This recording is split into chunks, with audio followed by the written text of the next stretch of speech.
Hey everyone, this is Pehk, And this is Kahl. and today we're gonna be talking about things. You should probably call it the Pehk Pod Callcast. Pehk Kahl podcast. Yeah, no, that's a lot, but It's easy. Pehk Pod Callcast. it'll look better when you write it down. Alright, what we're talking about the recent Mario movie that came out.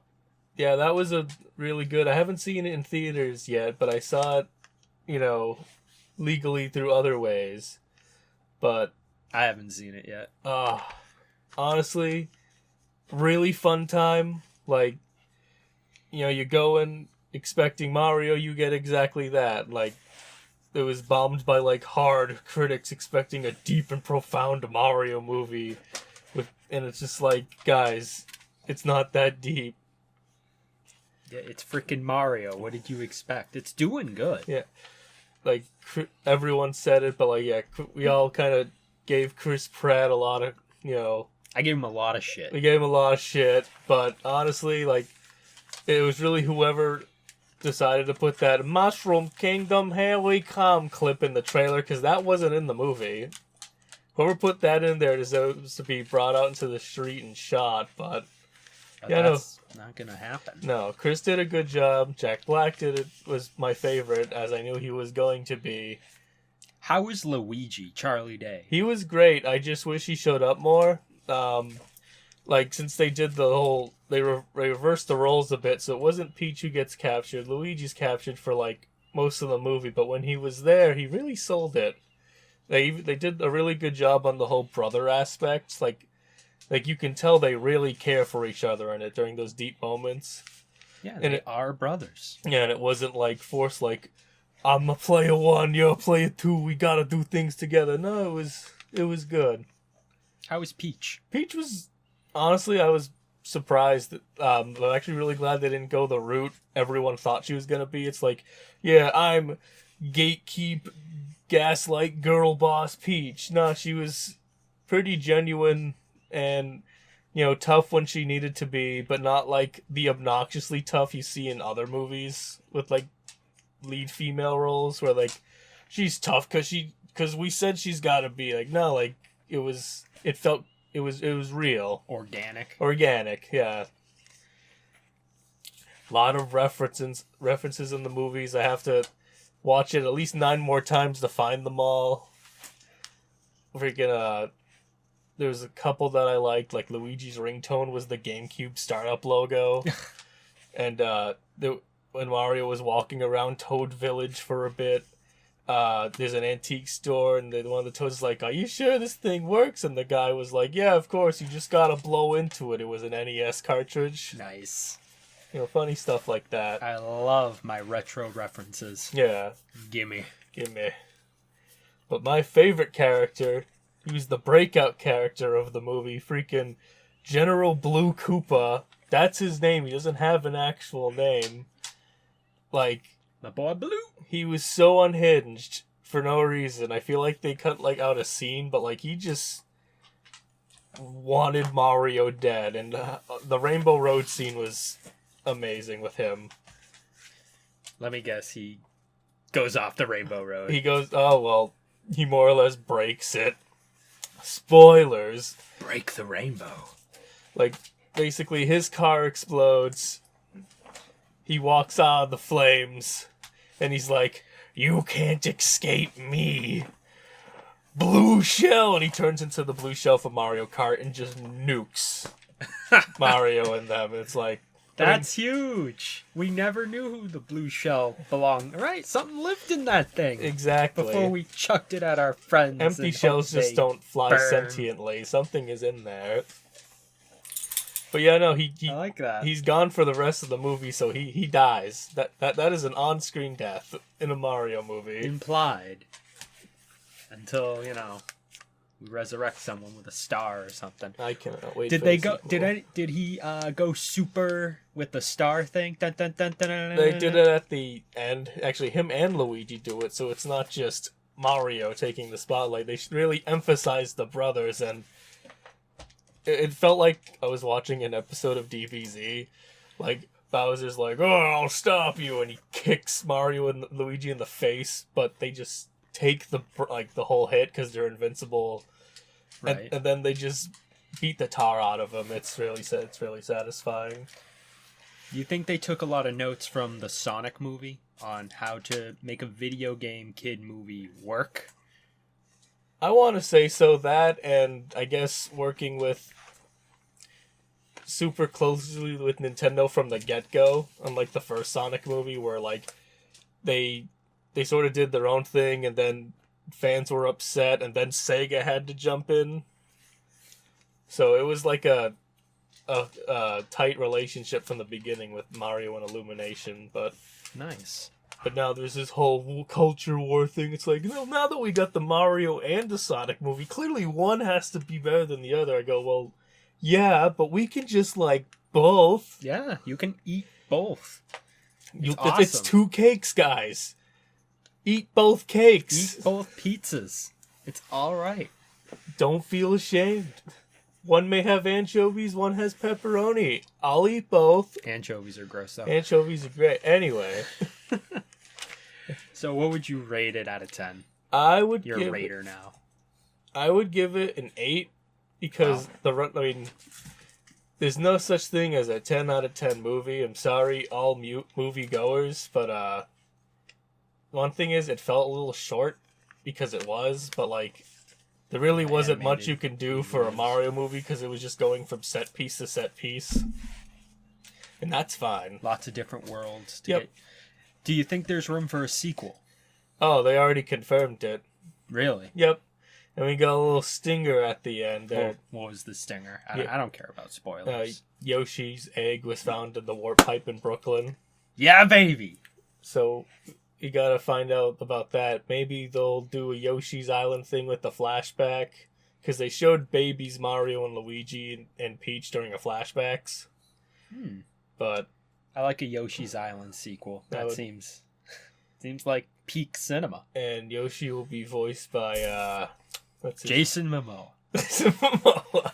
Hey Mario, get on. He took care of you when you were a baby. What? Don't worry about Might it. not have a voice actor. Might just be He squeals and sounds. Squeals, or pays a famous actor to do squeals.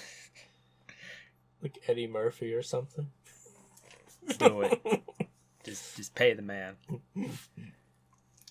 So it's an 8 out of 10. Yep. Because it's a little short.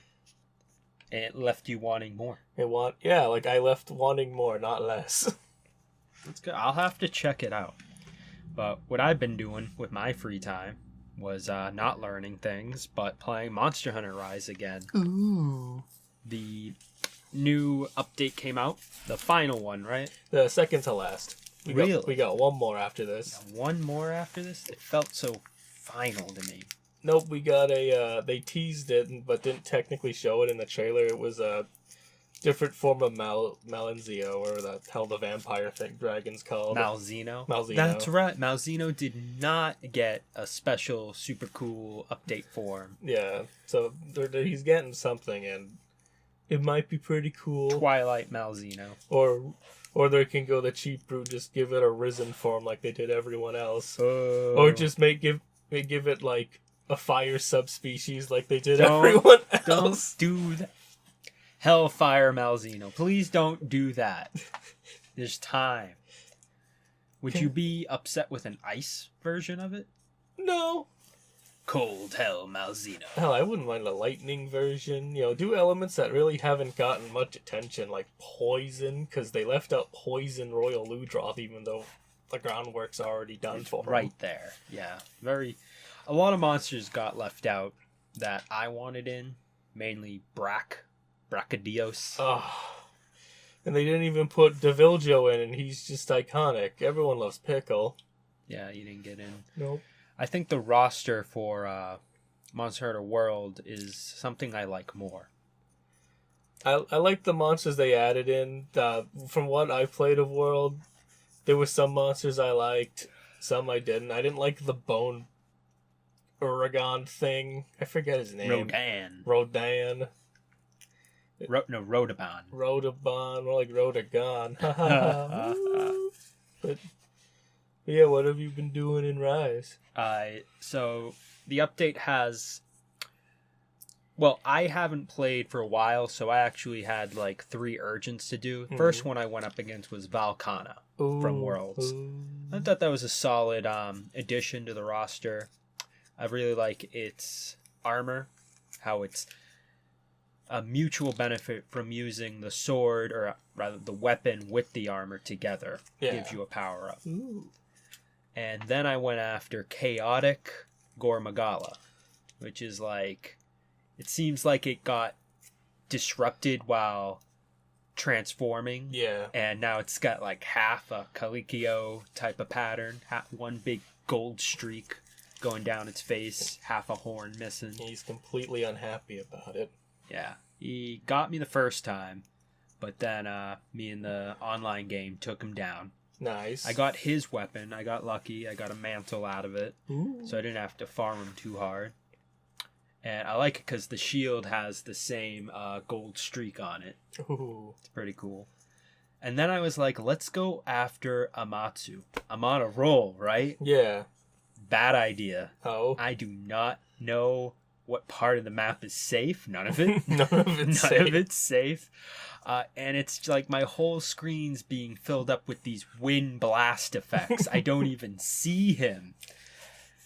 And he's floating. That's the other thing. I can barely... Because I main Lance, so I'm really on the ground a lot. And he's just... And there's some effect where your health is slowly going down. That's new. I don't know if that's like an effect I had on my new pants I got from Gormagala. Oh, yeah, that's his... that's one of those things, like, it would be like... I forget. Basically, it has to do with, like, the frenzy virus status. Right. So my pants I put on are killing me. Slowly. Some hot pants. Eating my ass. So I'll probably have to change that. You know, you think you're doing something smart, and then you do something stupid. My life. So I go in, and I die the first time online. And I'm like, okay, let me try this by myself. Get a little practice in. I die even faster. Just 1, 2. She's like, come on, champ. And I'm like, bro, this is not going to work. You can do it. You're a machine. Let the shop guy do it. He seems all invested. I don't even give a shit. No, he can't go in with his hands balled and ready to go. You can go in there. He's got a vendetta. Yes, get your revenge. Monster ain't gonna notice. Just kill him. Yeah, they treat this monster like it's some kind of... Celebrity. Like a villain with feelings and aspirations. It's just being a loud asshole. Yep. There's no difference between this and a rooster. Guys, we gotta redeem the big scary monster with no sentient thoughts. He says he's sorry, I think. Roar. Destroys half your house. Oh, don't. That's okay, buddy. Things happen. You're just doesn't even remember you. Doesn't remember you. Maybe it's just having an off day. It's a wild animal. And then you got cutscenes, right? Yep. We have Super Saiyan Zenogre come in Ooh. instead of Magna Malo. I thought that was nice. You mean you didn't like him a third time? A fourth time. No, it's Niragante out of nowhere. It's the Great Jaggy. They've been saving him for life. Oh, I wish. I wish we had we got Jaggies, but no Great Jaggies. Yeah, it's like, yeah, we got Jaggies, we got Jagras, and we got, what are they called? Uroktors, but none of their, like, bigger actual boss forms. Do they just specifically keep the population on them low for some reason, and they'll let the Izuchis and Baggies get big enough to kill? Doesn't make sense. They just... Seems moddable to me. Yeah.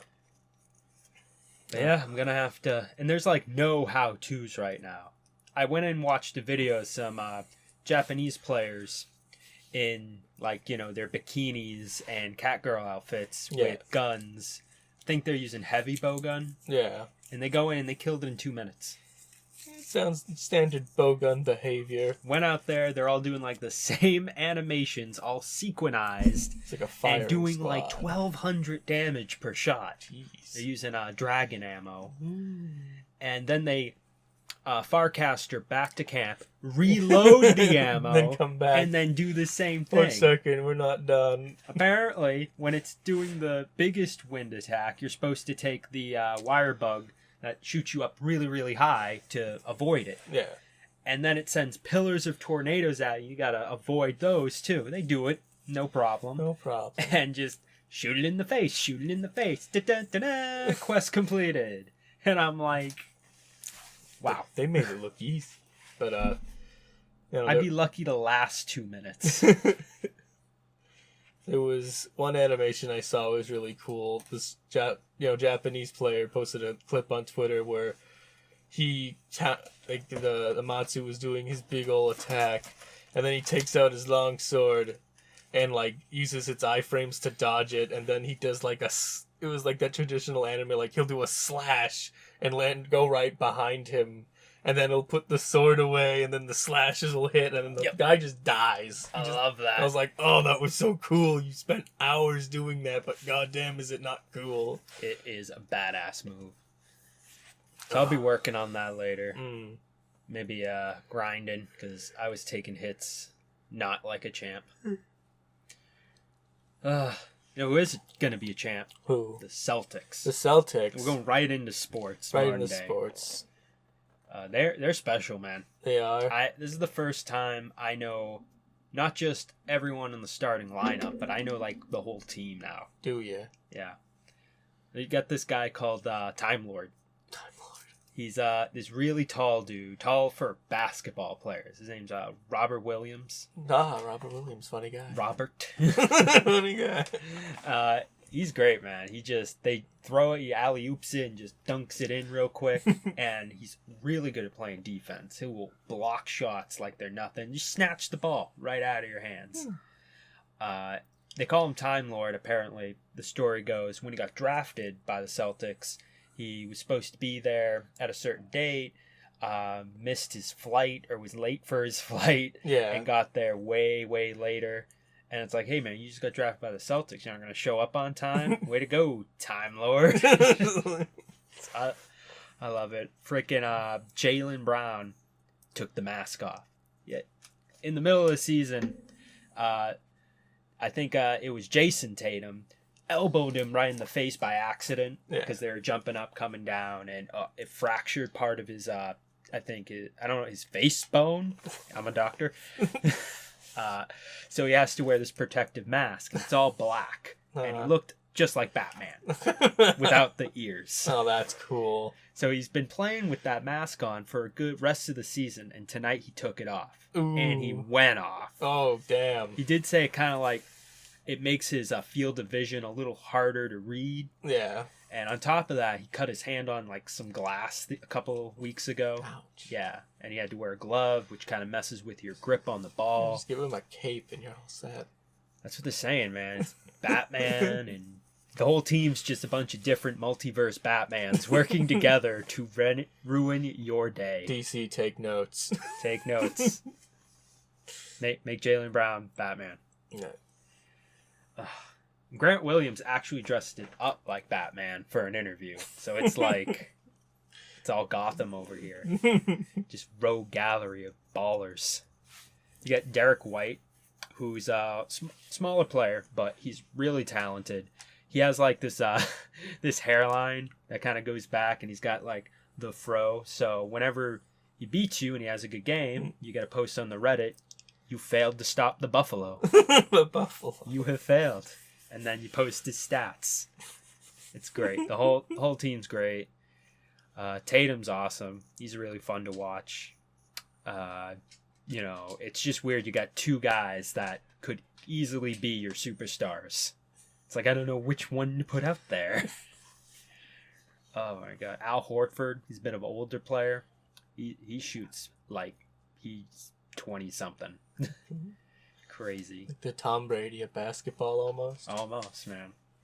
So they lost in the championship last year to the Warriors, and I'm hoping they go all the way this year again. Yeah. And then I go and I get new basketball shoes. I get LeBron's. Yeah. They were cool. But Jason, I think Jason just just did his new JTs, so a little too late for me, but someone else will wear them. So I've been obsessing about them because it's playoffs and I like sports. I like it when my teams are doing good. Yeah. But I also been binging on this guy called Grizzlies.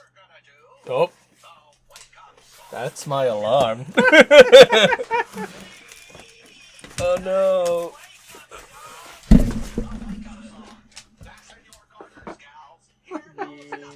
6, 7, okay.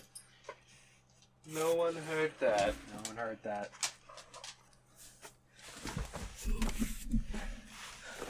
Bit So, of a deep cut for you there. I've been watching this guy called Grizzlies or Grizzlies. Grizzlies? Yeah. And he does a ton of lore dumps on Star Wars. Ooh. Primarily the Clone Wars. Yeah. He doesn't go too heavy into like the old movies or the thank God the sequels. Usually the prequels are his wheelhouse. And I just know things I shouldn't know anymore. Like what? I know like what all of the different divisions are for the Clone Wars. I know the entire galactic political atmosphere. I'm looking into the trade union, didn't agree with the economics created by the Senate, and I'm like, what the fuck am I doing?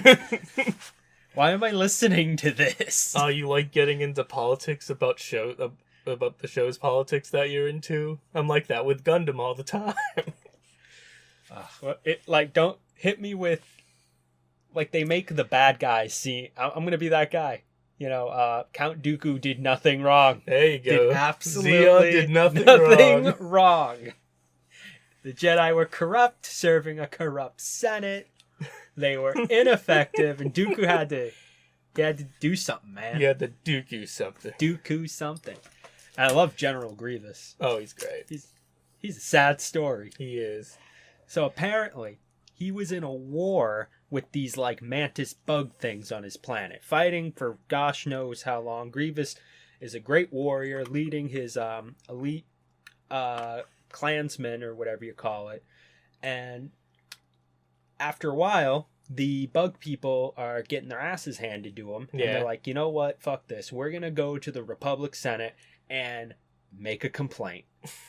And the Senate comes over, they send their forces and basically say, Grievous, you and your people, you gotta fucking stop all this violence. And he's like, they're the ones being violent. Aren't you even gonna ask us some questions? No.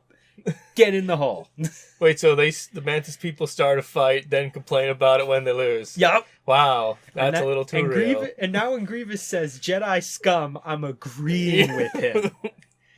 No, it's not good. No, it all makes sense. It's not a line that sounds cool. There's reasons behind that line. There's a lot of reasons. He's not just doing it because he's evil. He's doing it because he was done dirty by the Jedi, by the Republic. And, you know, it makes you almost wish for an empire. Empire. But it was the Confederation of Planets, or the CIS. No, the Confederate Independent Systems, I think is what it stood for. Yeah, they just pay... Look, they put all their money into making droids instead of making you or me fight, you know? Instead of the citizens. I don't want to fight. And what do? What does the Republic do? What? They clone one guy 1,000,000 billion times and just say, hey, go fight our war, die. That's like genocide. Yeah, that's kind of messed up. If you think that the droids aren't sentient, if you want to make that argument, then yeah, they just create a whole race of clones to die. What's my purpose in life? To die for me. To die for the Republic. You're engineered to love the Republic, and it's going to take probably 5 years of bullshit to make you go, I don't know. Like, that's why I like the Bad Batch series, because it's that moment where you go from Republic to Empire. It's those like 4 or 5 years of transitioning. It's like, okay, we're an empire, but what the hell does that mean? And he's like, well, glad you asked. First of all, no clones. Fuck clones. I'll just get regular people and brainwash them into loving the empire. At least they're upfront about it. Yeah, and then you are on the other side of things with like the Mandalorian, Yeah. and that's more of the transition from Empire to Republic, and how it's not super cool all the time. I mean, it's a galaxy, so like peace doesn't mean peace on every single planet, every single system. And the show's called Star Wars, not Star Peace. Star Peace, Star Economic Growth. Just reminded of the image of C-3PO dying on the ground, and he's like, finally, Star Peace. It's like, You forget it's like it's just as brutal as Warhammer, but Warhammer is even more like, yeah, no one's gonna be happy. no. Happiness, yeah, that's something that happens in between the wars. And the war never stops. Yeah, I won't say I'm not a huge buff on that. I've only played like 2 games, so I won't go into it. But yeah, Star Wars, I think the prequels were received worse, but aged like fine wine. Yeah. I really do. Oh, man. It's kind of all I had to talk about. You know, it's great doing this with you again. It is. I missed this. And apparently I've received some messages that other people miss us being on as well. So it's kind of what motivated me to come back also. Right on. Well, I'm Kahl. And I'm Pehk. And this is the Pehk Pod Kahl cast. And we'll be back again next time. See ya. Stay safe.